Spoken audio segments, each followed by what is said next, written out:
It was a Tuesday afternoon. Kids were at football practice. Teachers were in their classrooms. A truck driver was making his route down a familiar highway. Nobody had any reason to be afraid. The weather forecast that morning had said sunshine. And yet, in the span of less than 2 minutes, 29 people would be dead and an entire community would be gone. Not because the storm was unavoidable, but because nobody ever saw it. August 28th, 1990, 3:28 in the afternoon. Plainfield, Illinois, a quiet suburb 35 miles southwest of Chicago. A town of roughly 4,500 people. The kind of place where you know your neighbors, where kids ride bikes down the same streets their parents grew up on, where the biggest event of the week is Friday night football. This is not a place that thinks about tornadoes. And that assumption, reasonable, historically supported, completely logical, is exactly what makes what happens next so devastating. Because tearing through the southwestern suburbs of Chicago right now, at this very moment, is an F5 tornado. The highest classification on the scale, winds exceeding 200 miles per hour, half a mile wide. It has already been on the ground for over an hour, and not a single person in Plainfield knows it exists. To understand how something this catastrophic happens without warning, you have to go back to the morning. August in northern Illinois typically means the worst of tornado season is long over. By late summer, the jet stream has retreated far to the north, robbing the atmosphere of the energy it needs to build the kind of violent rotating supercells that define the spring outbreak months. Historically, between 1950 and 1990, not a single tornado rated above F3 had ever been recorded in Illinois during August. Not one. In 40 years of records. So when meteorologists at the Chicago National Weather Service office look at their screens that morning, there is no instinct screaming at them to watch for something catastrophic. The calendar alone says this shouldn't happen, but the atmosphere does not care about the calendar. What is quietly building over northern Illinois that afternoon is a collision of conditions that shouldn't coexist. Not here, not in August. Temperatures climb into the low 90s. Dew points surge into the upper 70s. The air feels tropical, suffocating, thick in a way that feels wrong for late summer in the Midwest. A cold front pushes down hard from Canada, while an upper-level trough carves through the Great Lakes. Each ingredient, taken alone, means nothing unusual. Together, they are building something that meteorologists would later describe as among the most extreme instability values ever recorded in the state, exceeding 8,000 joules per kilogram. That number, in simple terms, means the atmosphere is loaded, coiled, ready to explode. And the one tool designed to see that explosion coming, the Doppler radar serving the Chicago area, had been knocked offline that morning by a lightning strike. The single eye capable of looking inside a storm was already blind before the storm even began. Just after noon, a supercell thunderstorm forms near Janesville, Wisconsin. It begins drifting southeast. And right away, something about its behavior is unusual. Nearly every violent tornado in the historical record travels from the southwest toward the northeast, carried along by the jet stream. It's the reason people instinctively scan the southwestern horizon for danger. It's the direction everyone has been trained, culturally and meteorologically, to watch. This storm moves from northwest to southeast, which means it is approaching communities not from the direction they're watching, but from directly behind them. At 1:42 in the afternoon, the storm drops a brief, weak tornado near Pecatonica, Illinois. It barely registers. Investigators note it. The storm moves on. By 3 o'clock, it is crossing into Will County, and the atmosphere beneath it is now, in the words of one meteorologist who later reviewed the data, violently unstable. At 3:15, a tornado touches down near Oswego. It starts weak, F1, F2 damage across open farmland. Fields torn up, fences scattered, nothing that would make headlines on its own. Then it crosses into the cornfields, west of Plainfield. What investigators find in those fields afterward stops them cold. The mature corn, not just the stalks but the roots, is stripped completely from the soil. Bare, scoured earth, scraped down to the subsoil, stretching in a narrow, violent path as far as they can see. The kind of ground scouring that requires winds no instrument can survive long enough to measure. The tornado has become an F5. And here is the thing that makes it almost incomprehensible. Nobody can see it. The supercell producing this storm is what meteorologists call a high precipitation supercell, an HP storm, in which the entire circulation is wrapped inside a shell of heavy rain. There is no funnel cloud descending from the sky, no iconic dark wedge on the horizon that tells you to run, no visible shape at all. What people on the ground see, if they see anything, is a wall of dark cloud and rain, moving toward them, looking from the outside like nothing more than a bad thunderstorm. At 3:23 p.m., the warning that wasn't back at the Chicago National Weather Service office, forecasters are working with what they have: the backup conventional radar system.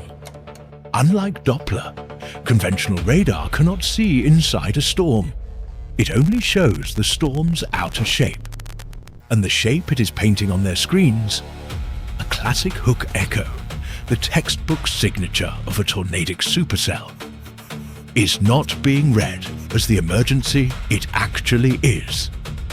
At 3:23 p.m., the National Weather Service issues a severe thunderstorm warning for the area. Not a tornado warning, a thunderstorm warning. No mention of a tornado on the ground, no mention of Plainfield, no evacuation guidance, no urgency. 5 minutes later, the tornado reaches the town. Coach Wayne DeSutter has 107 football players on the practice field at Plainfield High School when he notices the sky beginning to change. He cannot identify what he is looking at. There is no funnel, no dramatic warning sign, just a darkness building to the northwest.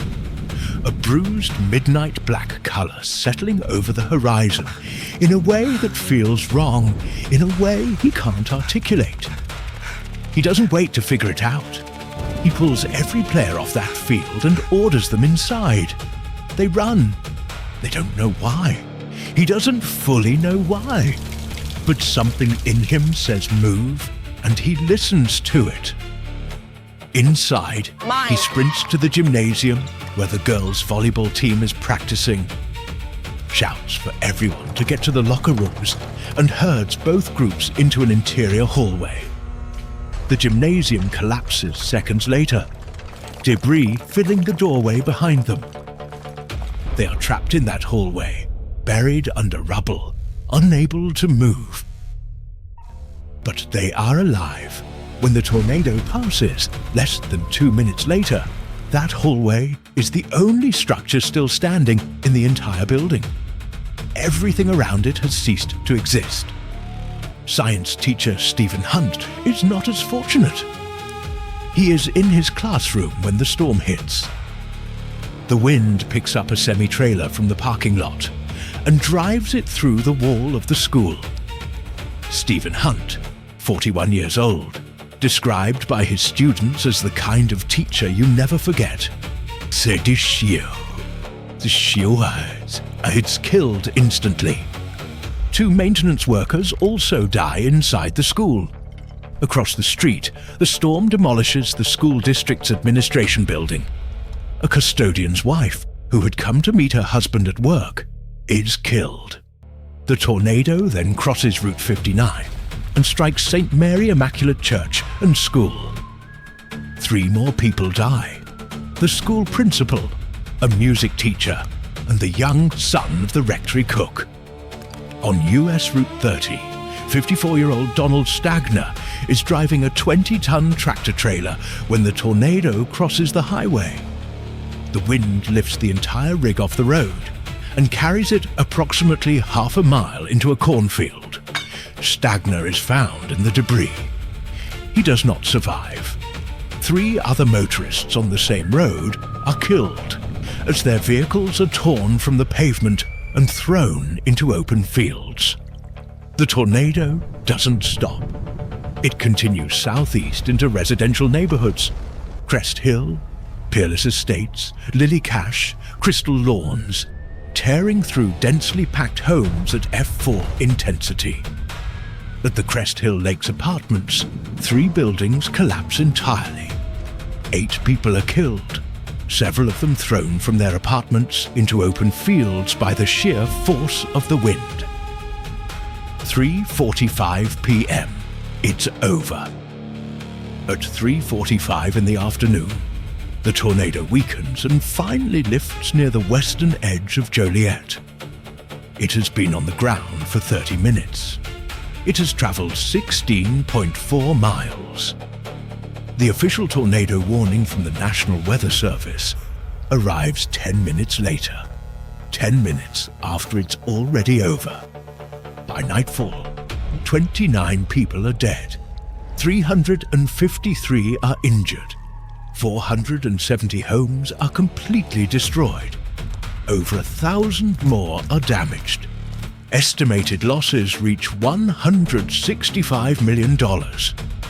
President George H.W. Bush and Illinois Governor James Thompson declare the affected areas federal and state disaster zones.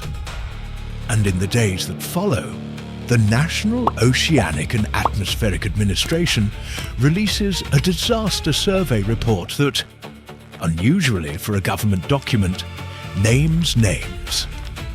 The Chicago National Weather Service office is faulted for poor forecasting, inadequate coordination with storm spotters, and critical gaps in preparedness. The failure to recognize the hook echo signature is called a systemic problem. The disabled radar is called a critical failure. The Plainfield tornado is labeled a case study in what not to do. From the wreckage of August 28th, something shifts in American meteorology. A principle emerges that is taught in every forecasting office to this day, coined directly from this disaster, and still carrying its name, the Plainfield syndrome. The idea is simple and absolute. It is better to issue too many tornado warnings and be wrong than to miss one critical warning and say nothing. The cost of a false alarm is inconvenience. The cost of silence can be measured in bells. The NEXRAD Doppler radar network, a nationwide system of high-resolution radars capable of seeing inside storms, detecting rotation, and tracking tornadic circulation in real time, had been in development for years. After Plainfield, one of its earliest operational installations was placed near Chicago. By 1997, the full network was deployed across the country. Warning times for violent tornadoes improved dramatically. Countless lives were saved. None of that helped Plainfield in 1990. Every year on August 28th, at exactly 3:28 in the afternoon, church bells ring in Plainfield, Illinois, 29 times. One for each person who left for an ordinary Tuesday and never came home. Survivors return. Families gather. The town remembers what the sky refused to announce. The only F5 tornado ever documented in the month of August in American history. 16.5 miles of destruction, 30 minutes on the ground.